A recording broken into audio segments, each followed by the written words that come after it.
রূপকথা সাধারণত সেলিব্রেশন দিয়ে শেষ হয়। এই গল্পটা এভাবে শুরু হলো।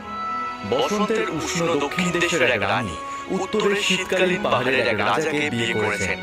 চারিদিকে হাসি আর খুশির সমারোহ। কিন্তু গরম মাসগুলো যত এগোতে লাগলো, ঠান্ডা মৌসুম আসতে লাগলো। রানী উত্তরের প্রচন্ড শীতে অভ্যস্ত ছিলেন না। বাইরে বরফ পড়ছে আমার প্রিয়।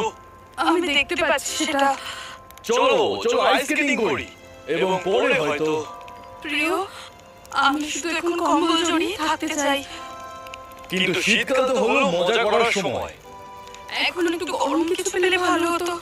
রাজা বুঝতে পেরেছিলেন যে তার রানী আগের উষ্ণ জীবনধারা কতটা ভালোবাসেন। উনি ধৈর্য ধরে ওকে মজার মজার কাজে ব্যস্ত রাখার চেষ্টা করলেন। শীতের সৌন্দর্যের সঙ্গে পরিচয় করিয়ে দিলেন। কিন্তু সে সব ব্যাপারেই বকবক করত। তুষারপাত, ঠান্ডা আর প্রচন্ড